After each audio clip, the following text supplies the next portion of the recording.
गुल और फराद के लिए एक शानदार तैयारी करना चाहती हूँ। वो भी ऐसा चाहते हैं क्या? क्या मतलब? उन दोनों के रवैये मुझे समझ नहीं आ रहे। तकरीब बाहर नहीं कर रहे, ये अलग बात, लेकिन जब कहा कि घर में कुछ कर लेते हैं वो भी उन्हें पसंद नहीं आया। मुझे भी इस मामले में गुल का रवैया कुछ अजीब सा लग रहा है। अगर कोई बात होती तो वो मुझे जरूर बताती।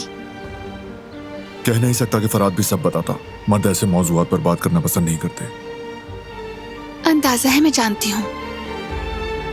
पता नहीं तुमने हमारे बारे में कितनी बातें छुपाई होंगी। करीम से डिस्कस करता था। मेरे उस भाई ने बहुत साथ दिया मेरा। हम करीम की बहुत मकरूज हैं। अल्लाह उसे जन्नत में जगह दे। आमीन। तो बताओ फिर क्या सोचा है? सबसे पहले गुल को शहजादी की तरह तैयार करेंगे। दुल्हन का जोड़ा तो खूब जचेगा, लेकिन मेकअप वगैरह स्टाइलिश करेंगे। और फिर?